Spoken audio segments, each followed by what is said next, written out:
जय श्री राधे कृष्णा साथियों। मैं भी कृष्णा ज्ञान सहारा चैनल में आपका स्वागत करती हूँ। कैसे हैं आप?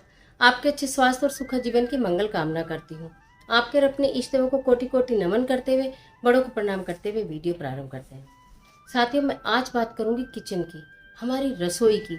घर की बरकत के लिए हम अपनी रसोई में क्या चीज़ों को अपनाएं, क्या नियम हम अपनी रसोई में अपनाएं, क्या हम सावधानियां बरतें जिससे कि हमारे घर में माँ लक्ष्मी का वास हो, घर में बरकत हो, धन धान्य की वृद्धि हो, आपस में प्रेम। तो चलिए झटपट वीडियो प्रारंभ कर लेते हैं।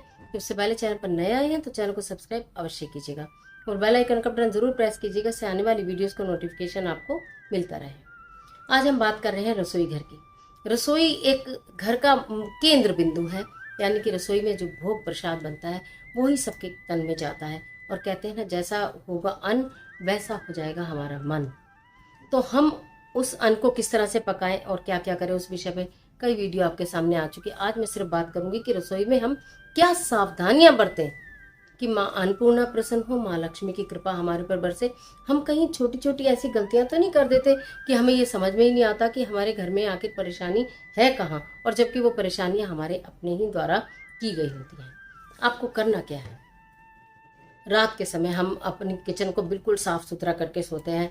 आप ज़्यादातर लोग रसोई बिल्कुल नीट कर देंगे, पोछा ओछा भी लगा देंगे, बर्तन भी धो देंगे और बड़े प्रेम से कि मेरी रसोई बिल्कुल साफ़ हो गई। तो उसमें जो तवे पर कुछ रखने के लिए चीज़ें बताई जाती हैं वो आप करते हैं, लेकिन किचन पहले आप साफ़ करते हैं।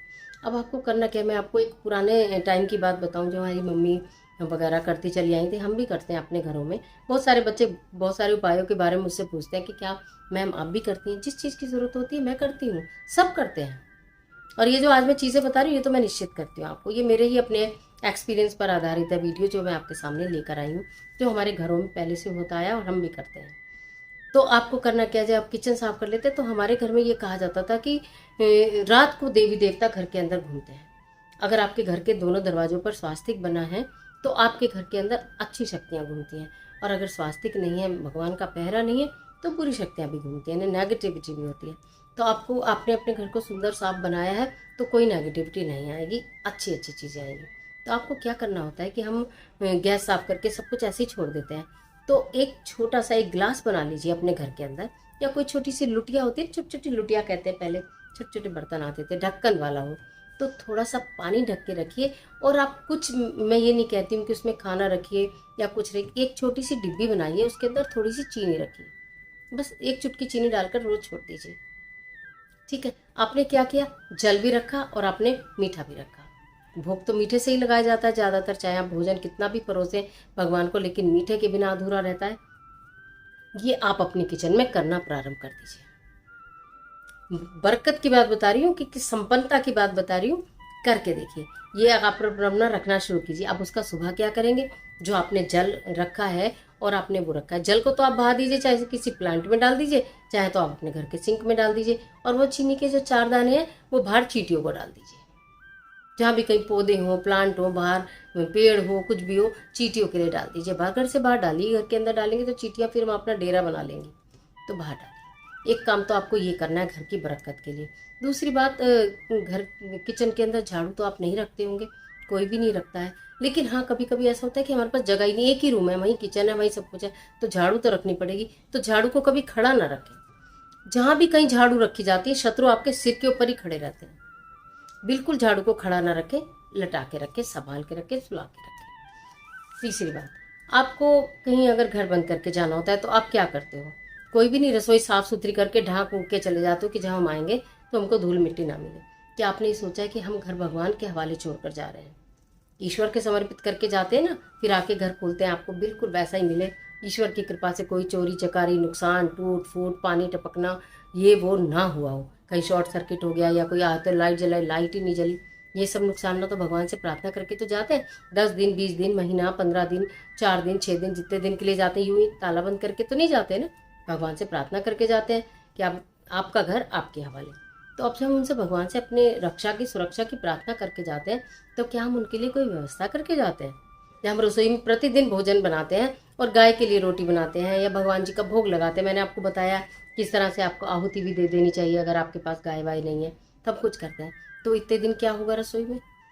कभी भी चूल्हे का उपवास मत रखवाइए, कभी भी नहीं। अगर आपको ऐसा लगता है मुझे शादी में जाना है, पार्टी में जाना है, आज तो भाई हमने सुबह खाने लिया, शाम को हमें कुछ बनाना ही नहीं, आप चूल्हे का उपवास मत रखें। एक दिन का तो चलता है, एक टाइम खाना बनाए एक टाइम नहीं, लेकिन आप 2 दिन चूल्हे का उपवास मत रखवाइए। और आप कहीं जा रहे हैं तो भी चूल्हे का उपवास कैसे नहीं रखवाना, आपको उसके ऊपर पानी गर्म कर लो, चाहे आप उसके ऊपर चाय बना लो, चाहे आप उसके ऊपर दूध बॉईल कर लो। और आपको लगता है कि चाय भी नहीं बनानी, दूध भी नहीं करना, पानी रखो, उसके ऊपर पानी गर्म करो और 1 या 2 दाना चावल का डाल दो उसके अंदर, 1 या 2 दाना चावल का डाल दो उसके अंदर, बस उसके बाद फिर एक तरफ कर दो उसे।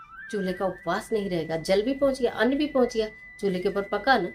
तो ये चूल्हे का उपवास बिल्कुल नहीं रखवाना, इसको तोड़ना है। आप इस तरह करिए।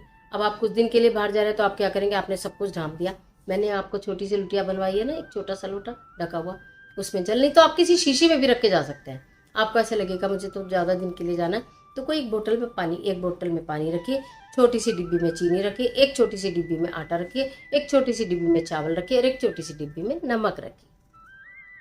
ये एसेंशियल चीज़ें हैं, ज़रूरी चीज़ें हैं।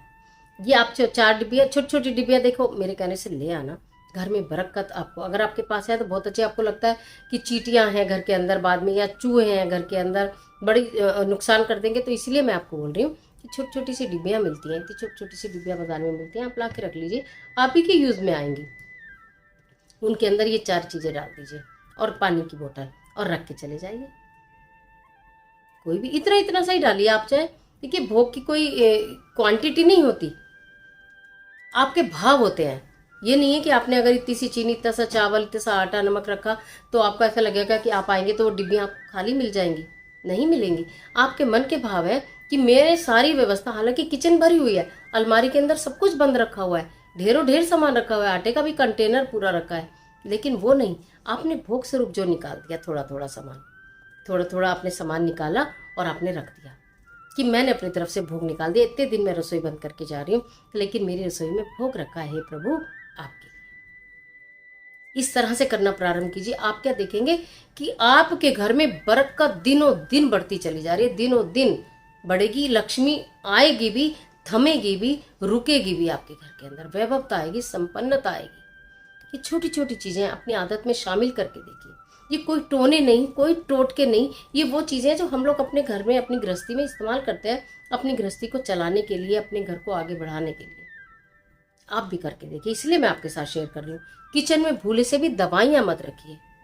क्या करते हैं हम महिलाएं अक्सर कि हमारा ज़्यादा समय तो किचन में ही जाता है।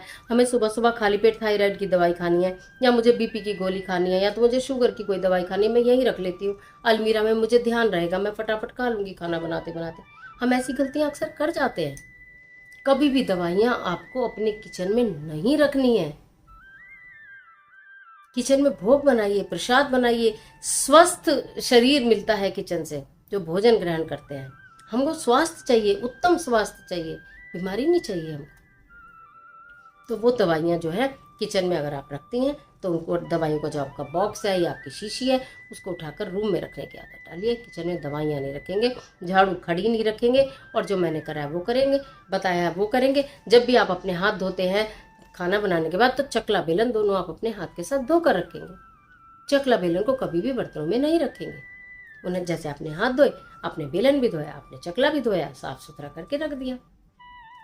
तो ये छोटी छोटी बातें लेकिन हैं बहुत उपयोगी। इन बातों को अगर आपके अपने घर में कंटिन्यू करते हैं तो बहुत अच्छी बात है, इसका रिजल्ट आपको खुद मिलता होगा। ईमानदारी से बता दीजिएगा, जो ये चीज़ों को इस्तेमाल करते हैं उनके घर में माँ लक्ष्मी की कृपा है या नहीं, जरूर होगी। तो जो करते हैं वो कंटिन्यू करिए, और जो नहीं करते वो करना प्रारंभ कीजिए। इसमें कोई नुकसान नहीं है, कोई दुविधा नहीं है। आप खुद भी करिए, अपने बच्चों को, जो शादीशुदा बच्चे हैं उनको भी बताइए, चाहे वीडियो शेयर करिए, बाय माउथ बता दीजिए कि बेटा ऐसा करना शुरू कर दो, बहुत अच्छा रहेगा, माँ लक्ष्मी की कृपा बनेगी, अन्नपूर्णा माँ प्रसन्न होगी कि जा रहे हैं फिर भी तो देखो ना मेरे कितना ध्यान रखा, हमारे लिए भोग रख के जा रहे हैं, भाव हैं आपके। और जब भगवान तो भाव के भूखे हैं, ये तो आप अच्छी तरह जानते हैं। हम भाव से भगवान के सामने कुछ करते हैं, उसका परिणाम अच्छा नहीं होता। तो आज के लिए इतना ही, मुझे दीजिए इजाज़त। आशा करती हूँ वीडियो निश्चित आपके लिए बहुत उपयोगी साबित होगी। मिलती हूँ एक और महत्वपूर्ण वीडियो के साथ, तब तक हंसते रहिए, मुस्कुराते रहिए। वीडियो अच्छी लगे तो लाइक कीजिए, कमेंट बॉक्स में जय लक्ष्मी माँ, जय माँ अन्नपूर्णा लिखना बिल्कुल तो भूलिएगा। जिसे ज़रूरत हो इस वीडियो को ज़रूर शेयर कीजिएगा। ईश्वर आपकी मदद